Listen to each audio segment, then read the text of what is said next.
Welcome to Jewish Cinémathèque, where we meet some of the important faces involved with films that tackle aspects of the Jewish experience. Today I am joined by writer-director Vanessa Lapa and producer Tomer Eliav, whose documentary film Speer Goes to Hollywood looks at Hitler's chief architect, Albert Speer, who avoided the death penalty at the Nuremberg Trials that followed World War II. Speer shared his life story in a book, Inside the Third Reich, published 3 years after his 1966 release from Spandau prison. In it, he portrayed himself as a good Nazi, unaware of Hitler's plans for Jewish mass extermination. He profited from the book and then tried to sell that story to Hollywood.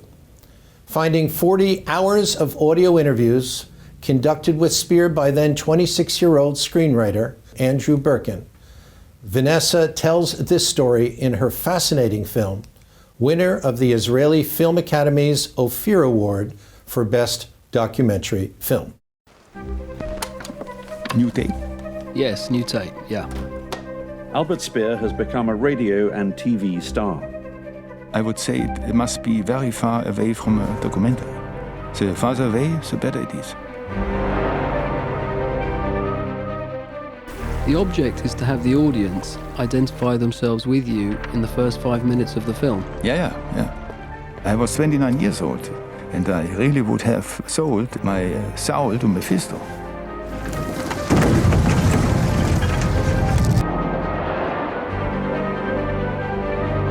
I'm just saying, Andrew, I think that Speer is whitewashed. He knew that they were being exterminated. Yes, but that's in the film. No, I don't think so. I had 14 million people working for me. But I thought you were prepared to admit you knew about Auschwitz. There are a few minor things we should talk over. The script is getting more difficult, you know. Yes. I don't think the facts matter so much. No. Tribunal. I can always say, it's a film, it's not the truth. Reconnaît-il certains des visiteurs du camp de Mauthausen? Père.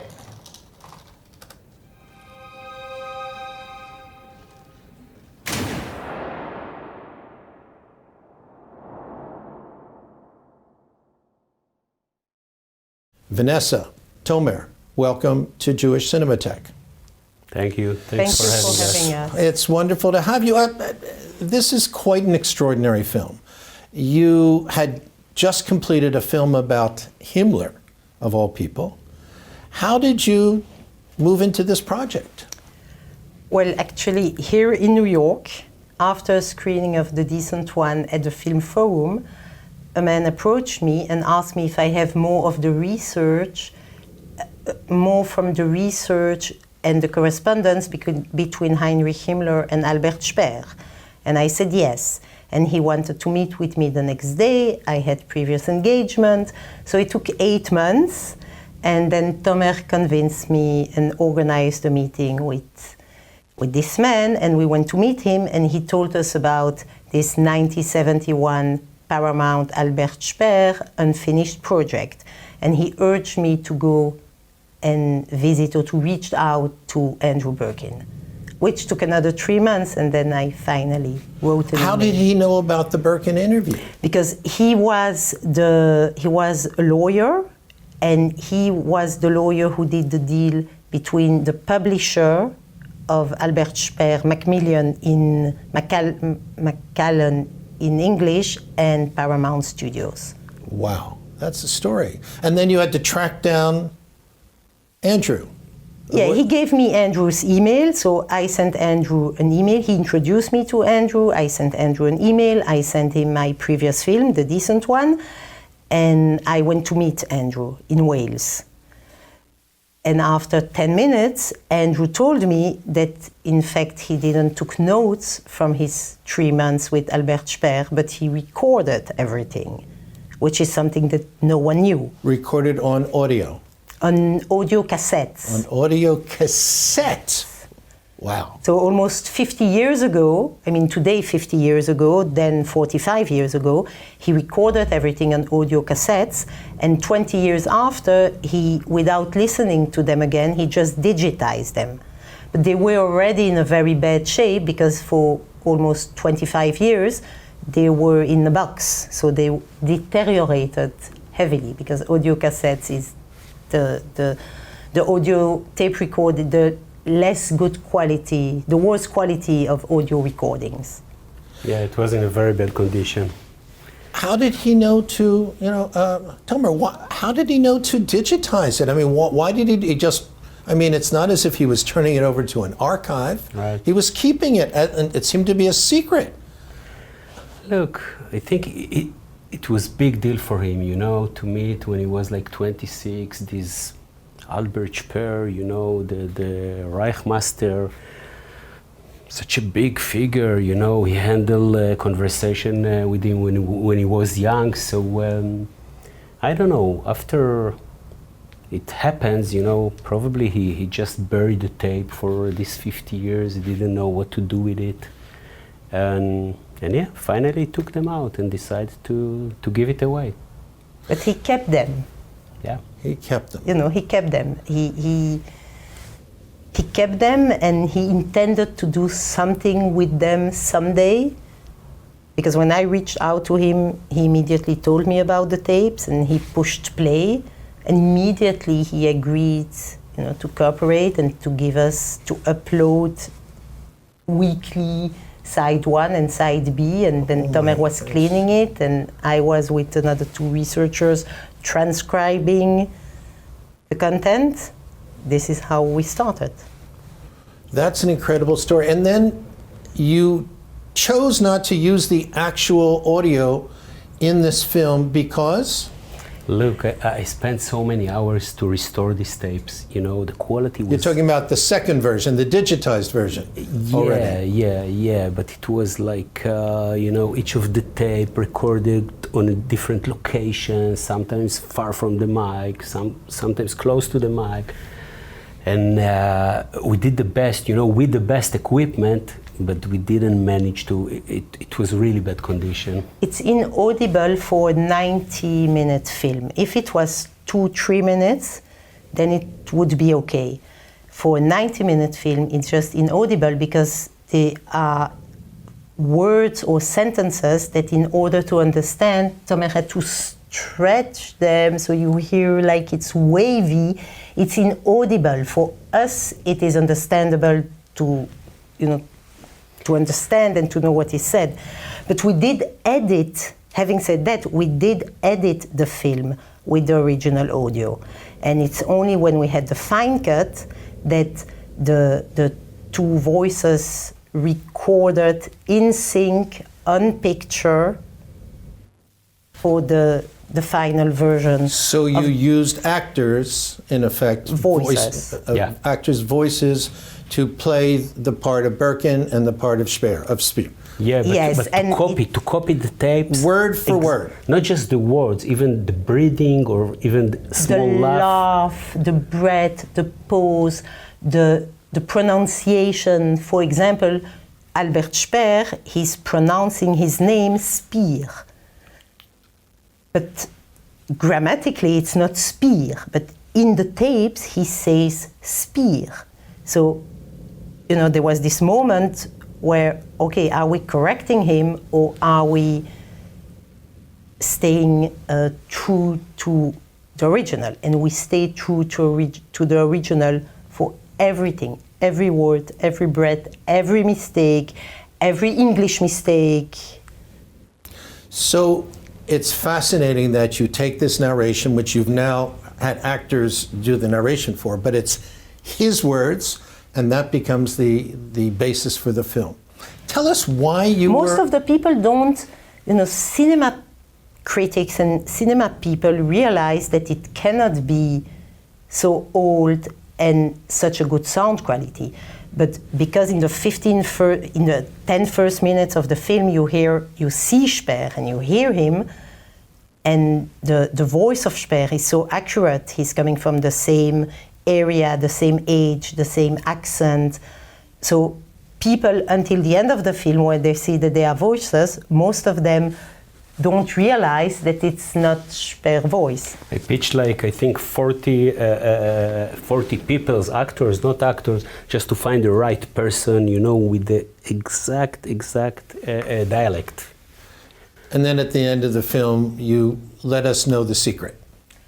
Of course, because it's a documentary film and, you know, we have nothing to hide and we need to be accurate.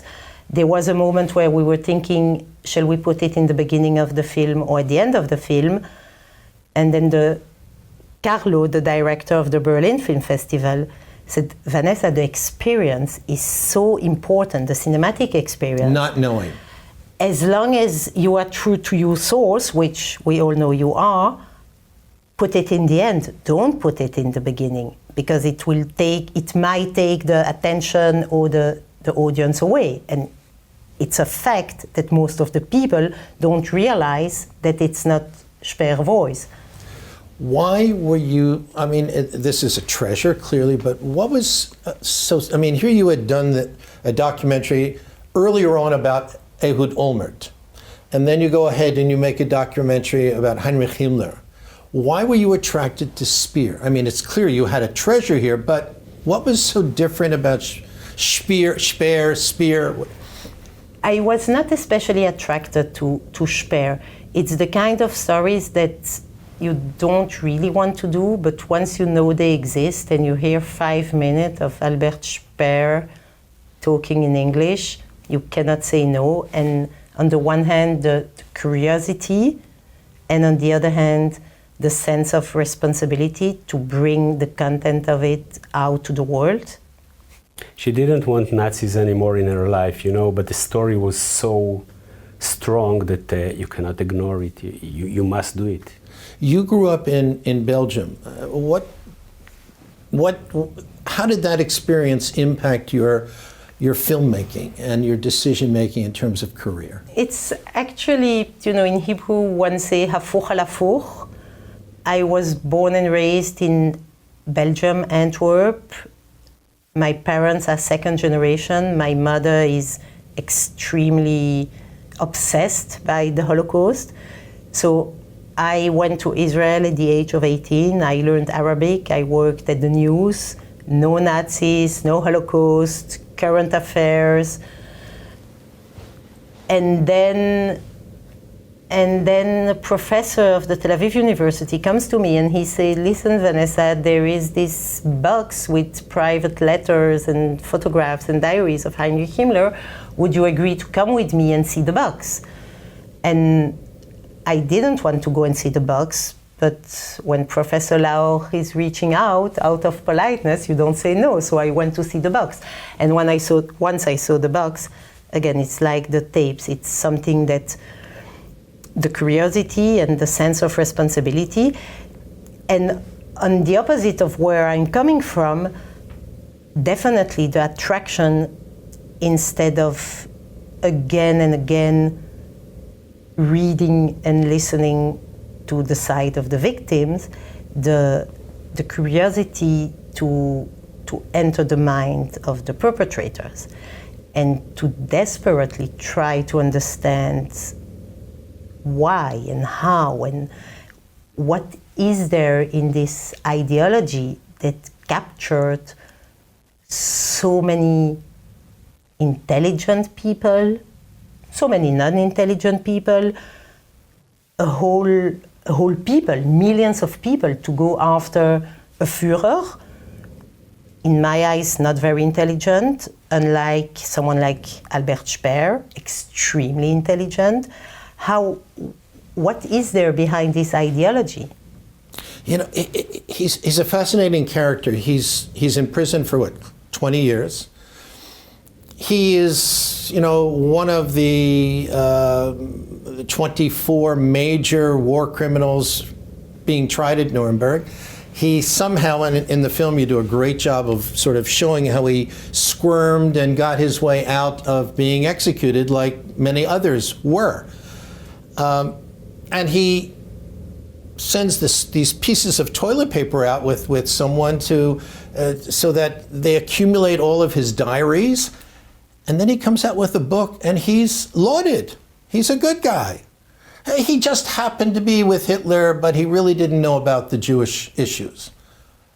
Fascinating.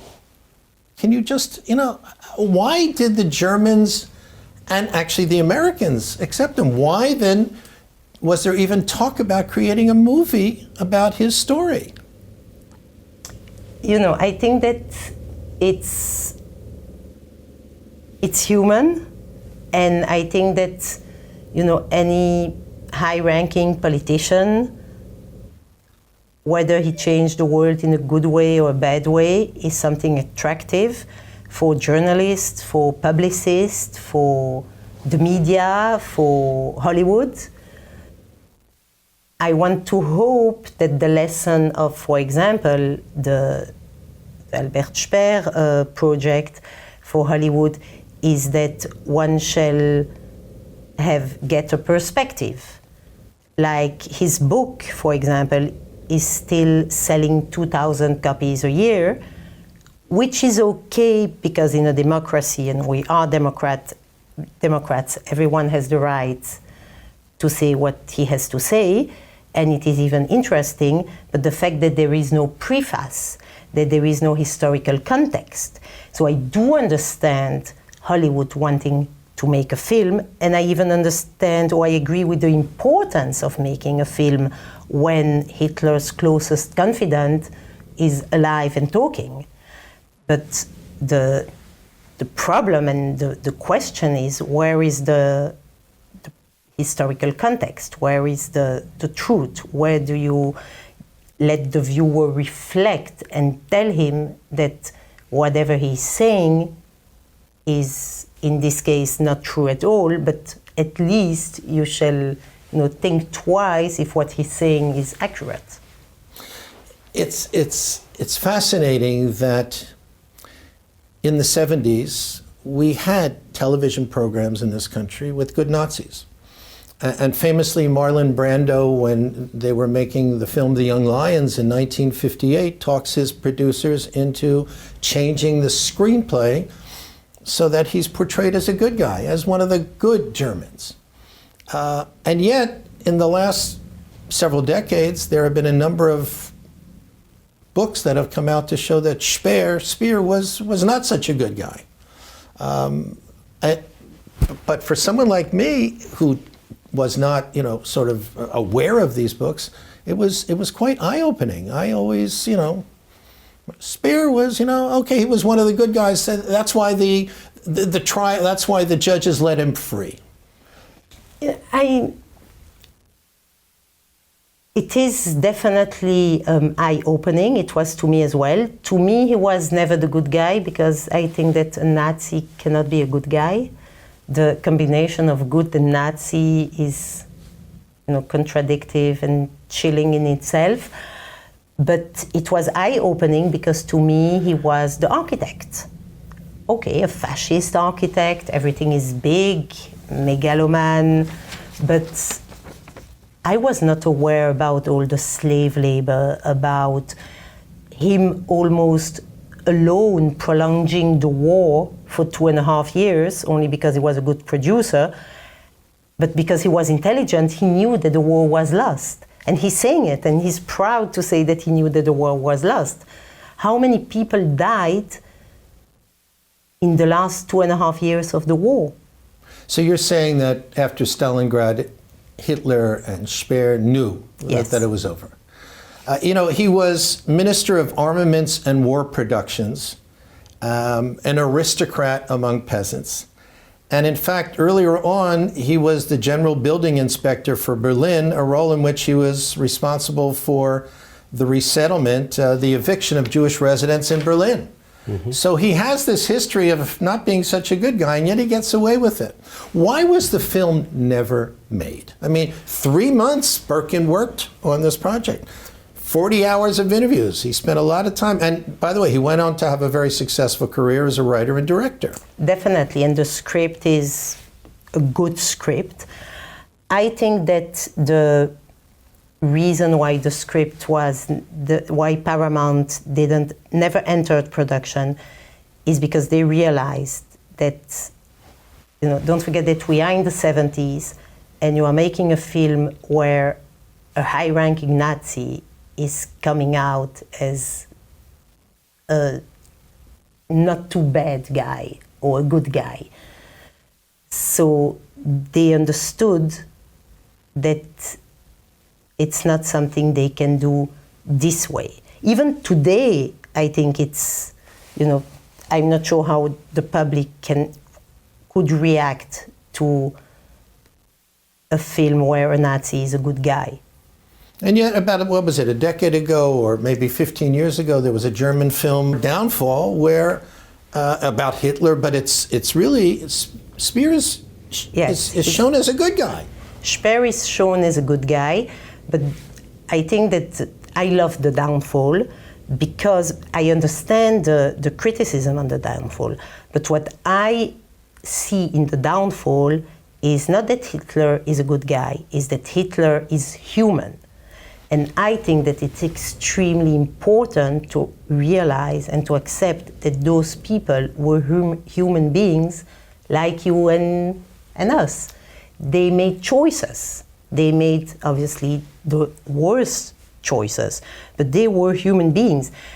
And the issue with the Downfall was that it was the first time that Adolf Hitler was portrayed as a human being and not as a monster or not as someone crazy. So I am in favor of those kind of films, even if in Speer Goes to Hollywood, there is no external narration, there are no talking heads, so one does feel uncomfortable at times because Speer is human. He's someone we can easily relate to, which is what I believe is, the message of the film, to be able to relate to those people. Let's take a look at a short clip from the film Speer Goes to Hollywood.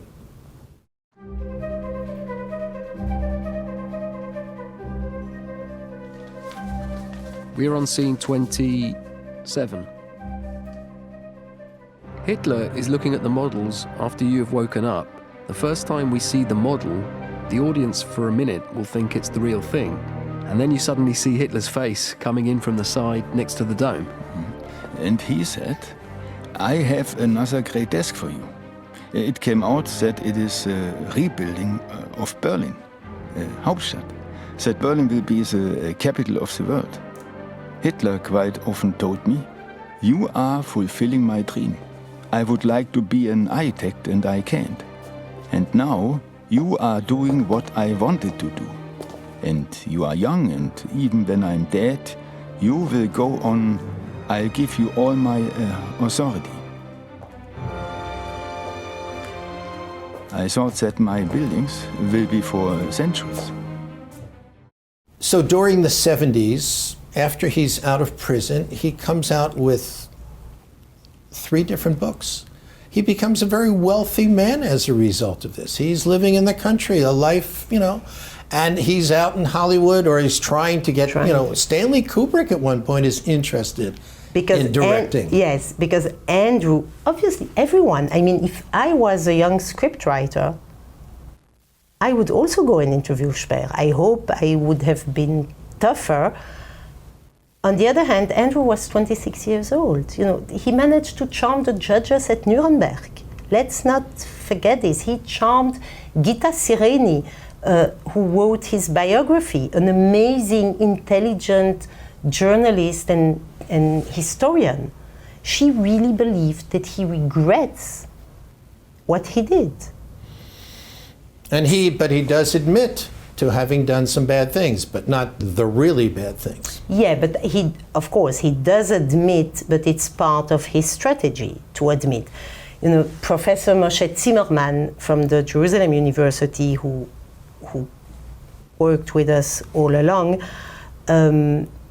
he used to take his students to Heidelberg to meet Speer, and all the students were with those very difficult questions.